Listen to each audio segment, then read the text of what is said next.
नमस्कार दोस्तों, जैसे हमने पिछले कक्षा में वर्मा गैस के प्रथम अध्याय के गणित के वास्तविक संख्या के कुछ प्रश्न किए थे और कुछ प्रश्न मैंने आपको कहा था कि घर से करना है और कमेंट बॉक्स में उसका आंसर लिखना है।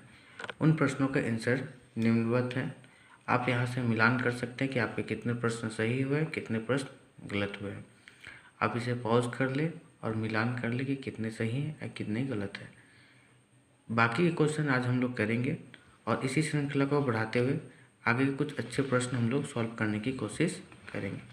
ठीक है, तो हमने क्या किया था, हमने लगभग 25 क्वेश्चन सॉल्व कर चुका था और आगे के प्रश्नों को हमें सॉल्व करना था।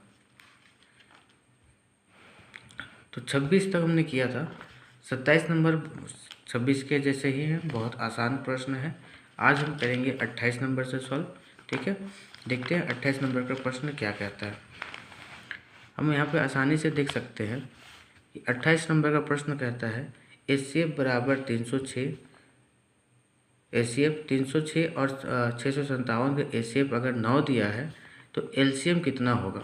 ठीक है, तो इसमें हम लोग एक फॉर्मूला याद करना है कि जब भी कोई दो संख्या होता है और उसका एचसीएफ और एलसीएम, तो उसका एक फॉर्मूला होता है कि दोनों संख्या, मान लीजिए पहली संख्या ए है, दूसरी संख्या बी है, तो दोनों का गुणनफल बराबर होगा एलसीएम गुना एचसीएफ से।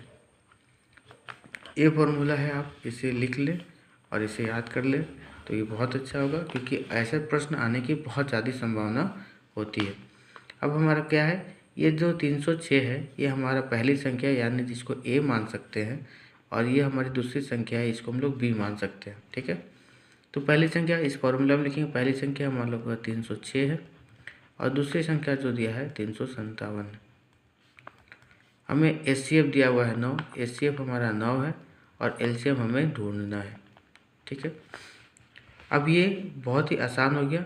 अब ये 9 इधर जो है वो गुना में है, तो गुना में है तो अगर वो इस साइड आएगा तो भागा में चला जाएगा। ठीक है, तो हम इस प्रकार से लिख सकते हैं 306 657 बटा 9 गुण बराबर एलसीएम। ठीक है, अब हम इसे सॉल्व करेंगे। ठीक है, 9 का 9, 9 सते 63 बटा 2, 9 दूनी 9 तिया 27। ठीक है, यानी कि एलसीएम बराबर जो हमारा हो जाएगा, क्या हो जाएगा, 306 गुना 73 यानी 73। हम ऑप्शंस में देखते हैं। ठीक है, क्या क्या है, 8 है, 8 है, 3 है, 8 है। अब हम इसे मल्टीप्लाई करते हैं, कितना हो जाएगा, तो हम जब इसे मल्टीप्लाई करेंगे तो लगभग हमारा जो आंसर हो जाएगा वो हो जाएगा लगभग 22338, 22338 लगभग हमारा आंसर हो जाएगा। यानी हमारा यहाँ पे ऑप्शन नंबर जो ए है ये करेक्ट है। उसी प्रकार से हमें 29 का करना है। यहाँ पे सेम क्वेश्चन है, इसमें एचसीएफ दिया हुआ है और एलसीएम फाइंड करना है, तो सेम इसी फॉर्मूला का प्रयोग करते हुए हम 29 नंबर सॉल्व करते हैं। 29 नंबर हम देख सकते हैं आसानी से कि हमारा क्या दिया हुआ है, एचसीएफ दिया है 26 और एलसीएम दिया है 91। माफ़ करिएगा, मुझे प्रश्नों को देखने में थोड़ा सुविधा हो रही थी। अब ठीक है, अब देखिए हमारे यहाँ पे बोला है एचसीएफ 26 और 91 का निकालना है। ठीक है, तो हम लोग जानते हैं पहली संख्या गुना दूसरी संख्या बराबर एलसीएम गुना एचसीएफ। हम पहली संख्या दिया है 26, दूसरी संख्या है 91, एलसीएम दिया है हमारा, एलसीएम हमें निकालना है और एचसीएफ हमारा दिया हुआ है वो है 13। ठीक है, 13 इधर गुना है, इधर आके भाग हो जाएगा, तो 26 गुना 91 बटा 13, 13 दूनी 26। ठीक है, तो हमारा जो एलसीएम हो जाएगा, कितना हो जाएगा एलसीएम, तो एलसीएम बराबर 2 का 2, 9 दूनी 18, 182, यानी हमारा ऑप्शन नंबर बी यहाँ पे करेक्ट हो जाएगा। सेम उसी प्रकार से हमें देखना 30 नंबर भी है, इसका आप क्वेश्चन को रोक के इसका आंसर बनाइए और मुझे बताइए कि इसका ऑप्शन नंबर क्या सही होगा। मैं लास्ट में आपको दिखाऊंगा, लास्ट में आपको आंसर बताऊंगा कि किस मार्क्स का कौन सा आंसर है। आप उसे मिलान करके बताइएगा कि आपके अंत में कितने प्रश्न सही हो रहे हैं।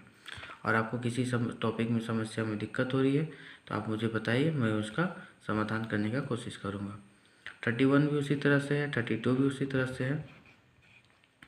यहाँ देखिए 33 नंबर, यहाँ भी बोला है 96 तथा 404 का महत्तम समावर्तक 4 दिया है, 96 तथा 404 का लघुत्तम समावर्तक सेम चीज़ दिया है, सिर्फ यहाँ पे क्या लिख दिया है, एचसीएफ एलसीएम की जगह महत्तम समावर्तक और लघुत्तम समावर्तक लिखा हुआ है, कोई इसमें दिक्कत नहीं है।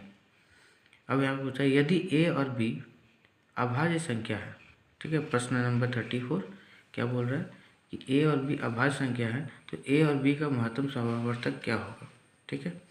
तो अगर कोई अभाज्य संख्या है, ठीक है, मान लीजिए यहाँ पे बोल रहा है ए और बी कोई अभाज्य संख्या है 33 नंबर का, अगर अभाज्य संख्या है तो हमें इसका क्या निकालना है, महत्तम समावर्तक निकालना है, ठीक है, यानी हाईएस्ट कॉमन फैक्टर यानी एचसीएफ निकालना है। अगर ये अभाज्य संख्या है तो कोई भी अभाज्य संख्या ले लीजिए, मान लीजिए एक अभाज्य संख्या हम लोग 3 ले लेते हैं, दूसरी अभाज्य संख्या हम लोग 5 ले सकते हैं, ठीक है।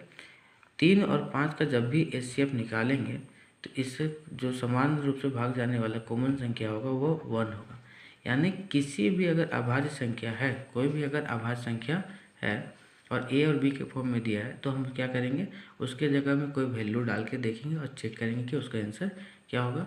और किसी भी संख्या का जो एचसीएफ होता है वो हमेशा क्या होता है, 1 होता है, यानी हमारा ऑप्शन नंबर सी यहाँ पे सही है। सॉरी, ये 34 नंबर का आंसर था।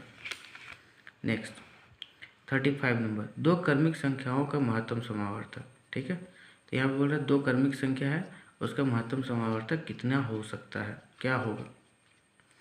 तो हम देखते हैं दो क्रमिक संख्या, तो कोई भी दो क्रमिक सम संख्या बोला, क्रमिक सम संख्या, तो हम लोग लिखते हैं इसका, मान लीजिए 35 नंबर, दो क्रमिक संख्या सम संख्या क्या होगा, मान लीजिए अगर पहले संख्या जो है वो है 10, तो दूसरी भी सम संख्या क्या होगी, इसके लगातार वाली दूसरी सम संख्या होगी 12। 10 और 12 का हमको निकालना है महत्तम समावर्तक, तो 10 को अगर हम लोग करेंगे तो 2 बचे 10, अब 12 को करेंगे तो 2 छक 12, 2 दिया 6, ठीक है, यानी हम लोग 10 को लिख सकते हैं 2 गुना 5 और 12 को लिख सकते हैं 2 गुना 3, और यहाँ पे जो कॉमन आएगा वो हमारा 2 आएगा, ठीक है। तो हमारा जो यहाँ पे एचसीएफ हो जाएगा वो हो जाएगा 2, यानी कि हमारा इसका 35 का आंसर हो जाएगा 2। उसी तरह से हमें 36 का बनाना है, इसमें भी हमें मसा निकालना है, ये भी बहुत आसान है, आप इसे बताइए। और इस सारे का जो आंसर है मैं आपको बता देता हूँ, मैं आपको दिखाने का कोशिश करता हूँ, अगर पॉसिबल हो पाएगा तो मैं अंत में आपको ऐसे दिखा दूंगा, लेकिन एक बार आप रोक के पॉज करके देख लीजिए।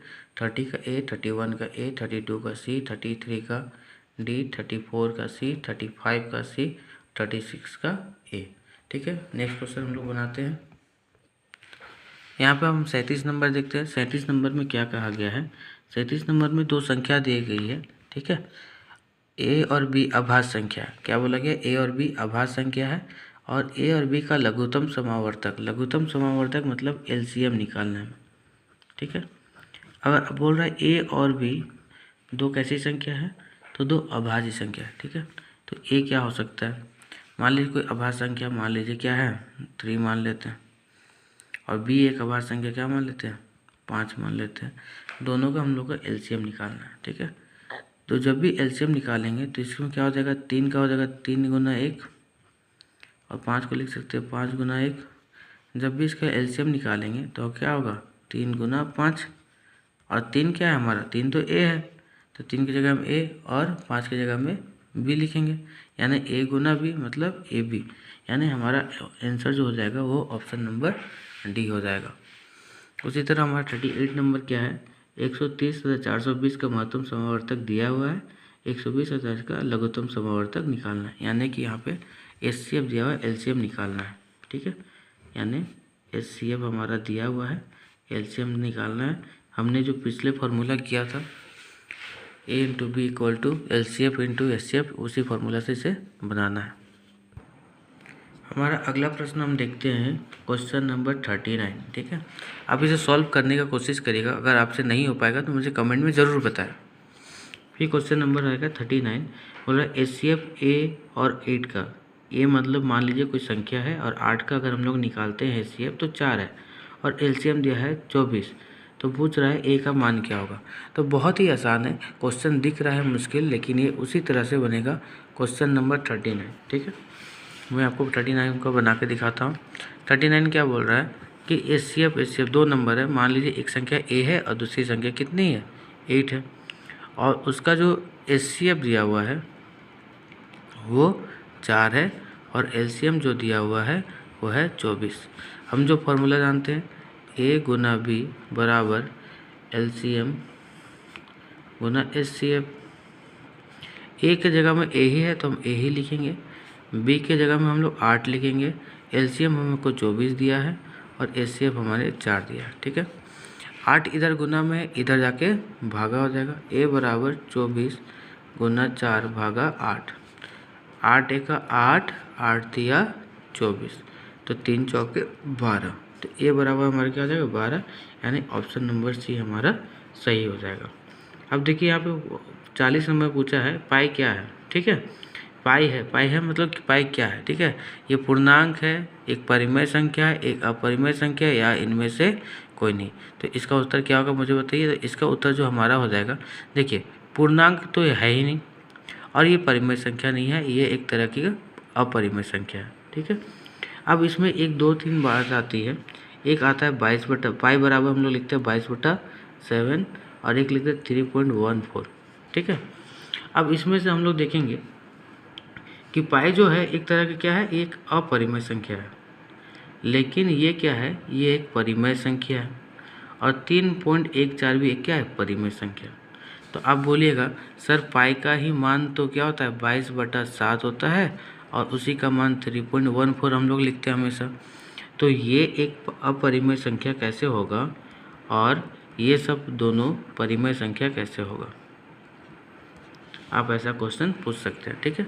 तो मैं बता दूं कि परिमेय संख्या का जो परिभाषा है वो है कि किसी संख्या को अगर हम P/Q के फॉर्म में लिख सकते हैं, यानी बट्टे के रूप में लिख सकते हैं, जहाँ पे Q 0 नहीं हो उसको हम लोग परिमेय संख्या कहते हैं। अब क्या है, पाई को हम लोग क्या करते हैं कि P/Q के फॉर्म में नहीं लिख सकते, यानी बट्टे के फॉर्म में नहीं लिख सकते, इसलिए एक अपरिमेय संख्या है।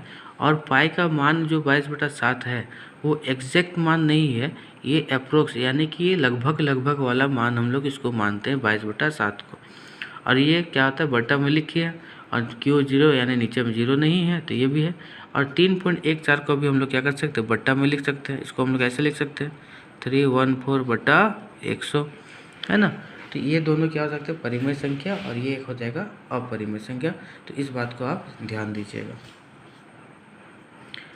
एक कौन सी संख्या है, ठीक है, अभाज्य संख्या है, सहभाज्य संख्या या भाज्य संख्या, या इनमें से कोई नहीं, ठीक है। तो इसका उत्तर बताइए कि क्या कौन सी संख्या हो जाएगी। तो इसका उत्तर हमारा हो जाएगा इनमें से कोई नहीं, ठीक है, क्योंकि अभाज्य संख्या है नहीं। और भाज्य संख्या की अभाज्य संख्या जो कौन सी है, जो 2 है, 3 है, 5 है, 7 है ना, ये सब अभाज्य संख्या। भाज्य संख्या क्या होता है कि जिसका 2 से अधिक गुणनखंड होता है, जैसे 4 है ना, उसके बाद क्या है 6 है, 8 है, 9 है, और सहभाज्य संख्या तो हो ही नहीं सकता, ठीक है। तो इसमें से कोई नहीं। √2 क्या है, √2 एक क्या है, तो √2 एक अपरिमेय संख्या। ये तो बहुत आसान क्वेश्चन था।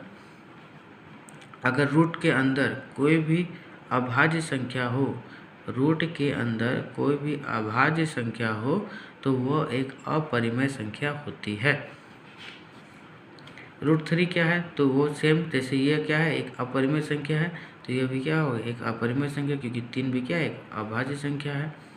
7√5 ये भी क्या है, यह भी एक अपरिमेय संख्या है। 5 -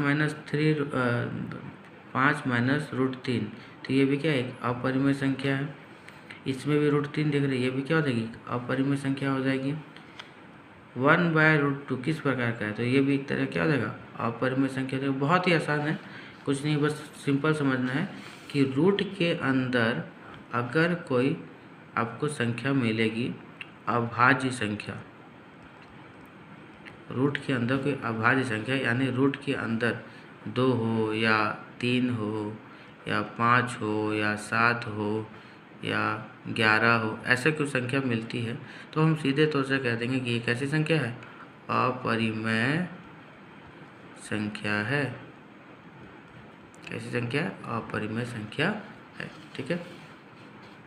उसी से 48√5 कैसी संख्या है? तो √5 भी एक तरह की क्या है? अपरिमेय संख्या है। 3√2 कैसी है? तो ये भी एक अपरिमेय संख्या है। तो हमने इसका जितना भी 1 मार्क्स का क्वेश्चन दिया था, सॉल्व कर लिए 2 वीडियो में। ठीक है। इससे पहले वाला वीडियो आप ज़रूर जाके देखें, उसमें मैंने बहुत सारे कॉन्सेप्ट बताए हैं। अब हम नेक्स्ट चैप्टर के 1 मार्क्स के सारे क्वेश्चन करेंगे। उसके बाद हम लोग 2 मार्क्स के सारे क्वेश्चन करेंगे और भी लॉन्ग क्वेश्चन भी हम लोग करेंगे। धन्यवाद।